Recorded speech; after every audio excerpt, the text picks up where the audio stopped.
Channel. मैं हूं अमरदीप कुमार और आज आपके लिए लेकर आया हूं सी लॉ का नेक्स्ट क्लास जो है ईदर और, यानी कि या तो ये या तो वो। ये बहुत ही मोस्ट इंपॉर्टेंट है क्योंकि इससे ज्यादातर क्वेश्चंस आपके अगर एग्जाम में 5 क्वेश्चंस पूछे जा रहे हैं तो 5 में से एक क्वेश्चन आपका इसमें से रहता ही रहता है और बनाना बहुत आसान है। कैसे आसान है, अगर पिछली वीडियोस में आप देख चुके हैं कि सी लॉ का क्वेश्चंस का आंसर कैसे करते हैं तो ये आपके लिए बहुत आसान होने जा रहा है। अगर आपने नहीं देखा है तो मेरा पिछला वीडियो आप देख सकते हैं कि सी लॉ के क्वेश्चंस को कैसे सॉल्व करते हैं। तो आइए, इधर और का कॉन्सेप्ट बहुत ही आसान है, आपको केवल 3 स्टेप समझने हैं। ठीक है, आपको केवल 3 लॉजिक समझना है।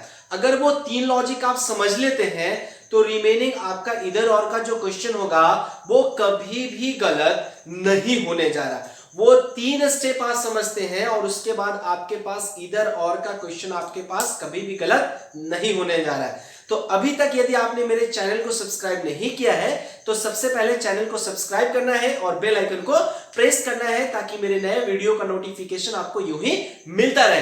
तो आइए डिस्कस करते हैं कि वो 3 स्टेप क्या है जिसको अगर हम देख लेते हैं, जान लेते हैं, समझ लेते हैं तो कैसे आपका इधर और का जो क्वेश्चन है वो कभी भी गलत नहीं होगा। तो आइए, सबसे पहला कंपोनेंट क्या कहता है, सबसे पहला स्टेप क्या कहता है कि component should be same in both conclusion. Component आपका सेम होना चाहिए। कहां सेम होना चाहिए? तो दोनों कंक्लूजन में सेम होना चाहिए।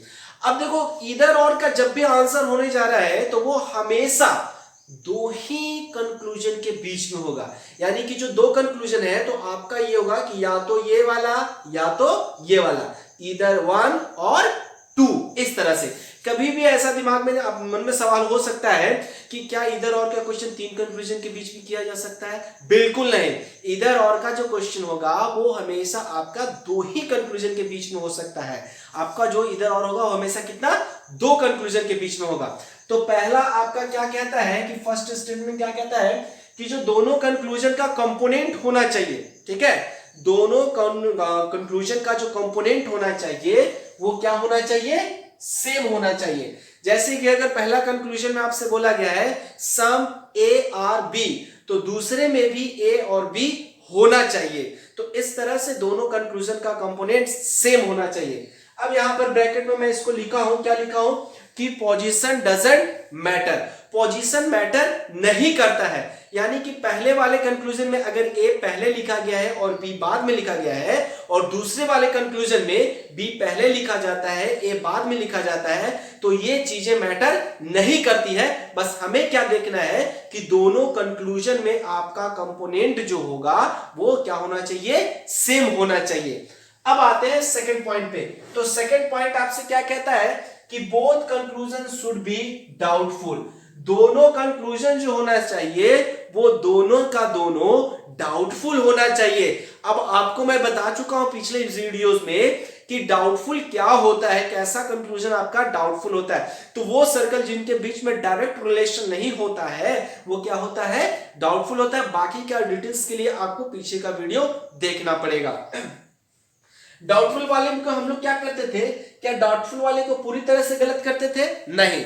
डाउटफुल वाले को हम लोग गलत करके और ब्रैकेट में क्या लिख देते थे? एम लिख देते थे।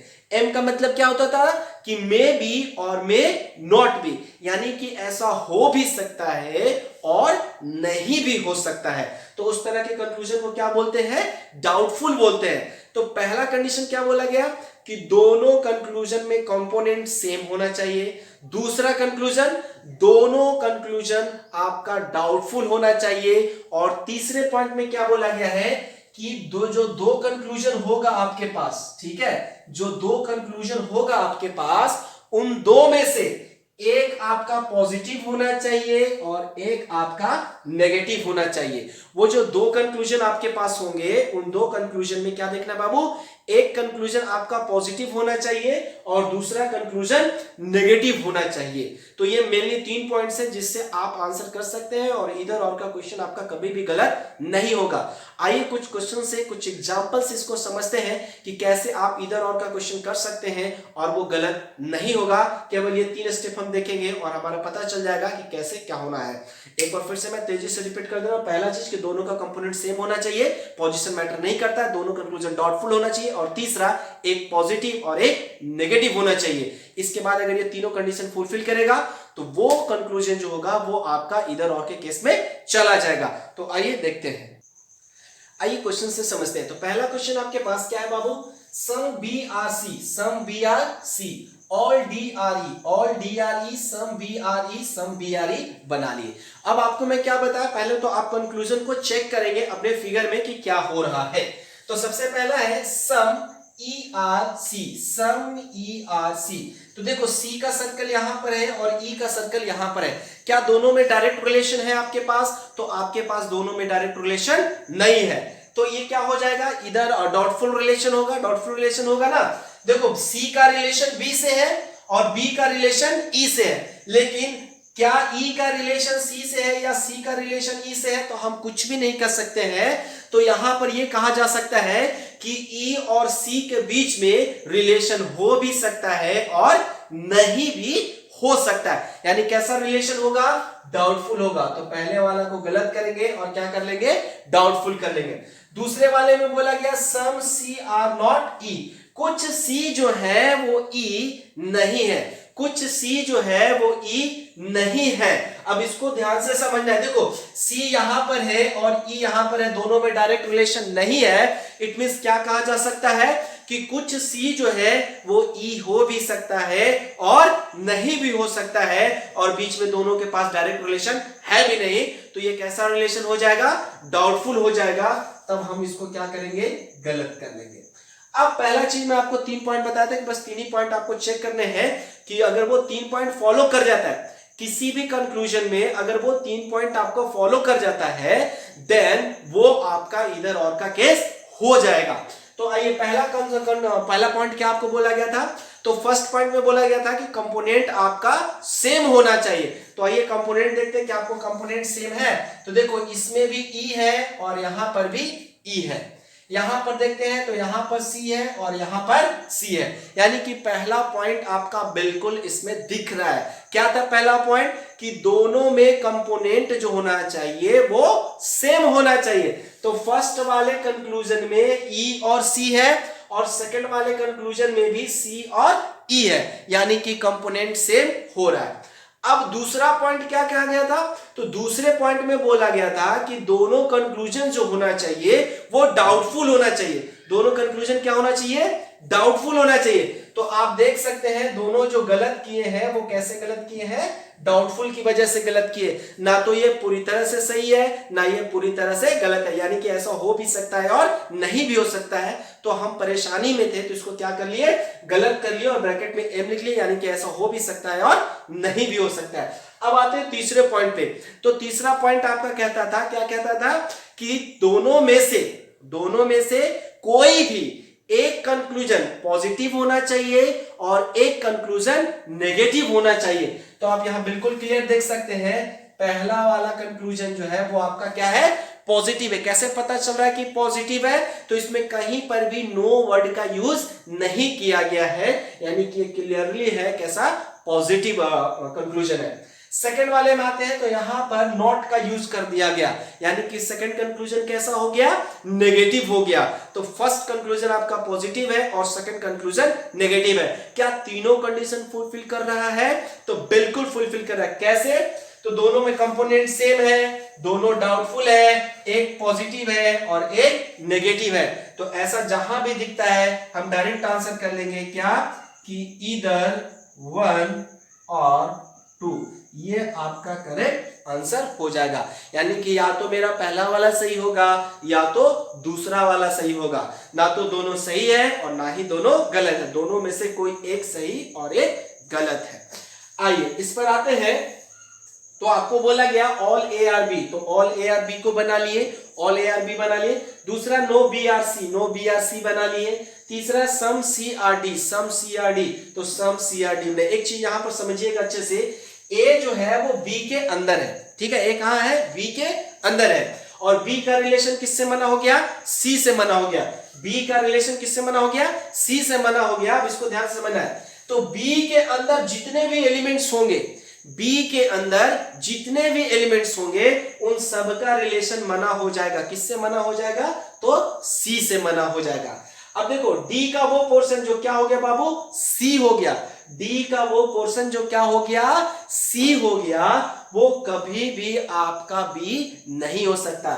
लेकिन डी का इधर वाला जो पोर्शन है, डी का इधर वाला जो पोर्शन जो सी नहीं हुआ है, वो पोर्शन, ये वाला पोर्शन सी, डी का इधर वाला पोर्शन वो बी हो भी सकता है और बी नहीं भी हो सकता है। इधर वाला पोर्शन ए हो भी सकता है और नहीं भी हो सकता है। तो आइए इस कंक्लूजन को चेक करते हैं। बोला गया कि नो ए आर सी, कोई भी ए जो है वो सी नहीं है, कोई भी ए जो है वो सी नहीं है। तो ये बिल्कुल दिख रहा, अभी तो मैं आपको बोला कि बी के अंदर जितने भी एलिमेंट्स होंगे उन सबका रिलेशन मना हो जाएगा। किससे मना हो जाएगा, सी से मना हो जाएगा।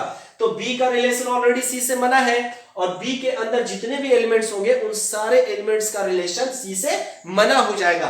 तो यहां पर बोला गया कि कोई भी ए जो है वो सी नहीं है। तो आप देख सकते हैं पूरा का पूरा ए कहां है, सी में है। तो इसका मतलब हुआ कि कोई भी ए जो होगा वो सी नहीं होगा। और यही चीज आपसे यहां पर पूछा गया है। तो जो चीज पूछा जाए वो अगर फिगर में आपको दिखाई दे तो उसको सही कर देते हैं। तो पहला वाला आपका सही हो गया। दूसरे वाले पर आते हैं तो लिखा गया सम C R A, some C R A, कुछ सी जो है वो ए है।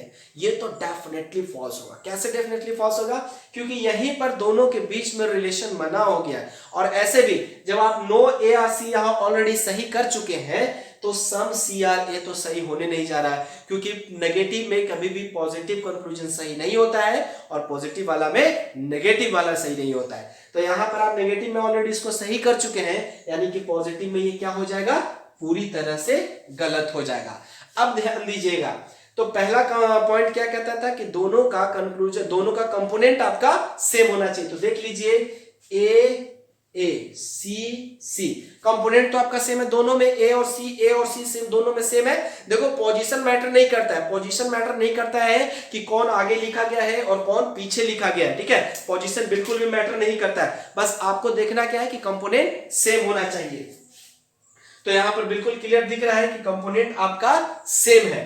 अब दूसरा पॉइंट कहता था कि दोनों डाउटफुल होना चाहिए, बट क्या दोनों डाउटफुल है, दोनों में आपके पास बिल्कुल क्लियर है कि कौन सा सही है और कौन सा गलत है। तो ये आपका कभी भी इधर और के केस में नहीं जाएगा, यानी इसका आंसर हो जाएगा ओनली वन फॉलो, केवल पहला फॉलो कर रहा है, ये आपका करेक्ट आंसर हो जाएगा। ये डेफिनेटली फॉल्स हो गया और वो पूरी तरह से आपका सही ही हो गया।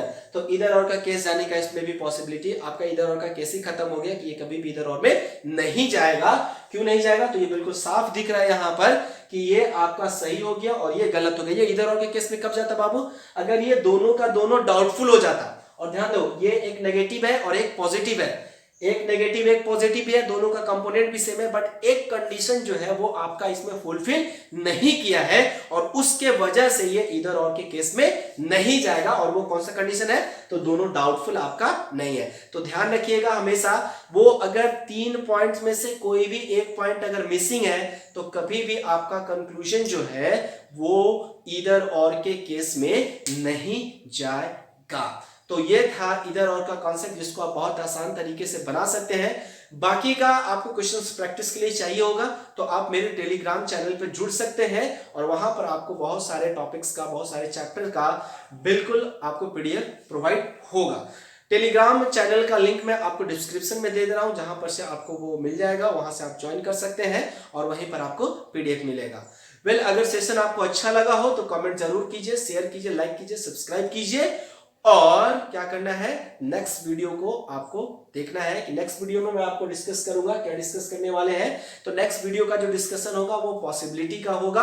और बहुत सारे बच्चों का कहना था कि वनली और वनली अ फ्यू का डिस्कशन, तो उसका मैं एक अलग से आपके लिए वीडियो बनाऊंगा जिसमें वनली और वनली अ फ्यू के बारे में केवल डिस्कशन होगा। तो चलिए आज की वीडियो के लिए यहीं पर रहने देते हैं। नेक्स्ट आप, थैंक यू वेरी मच।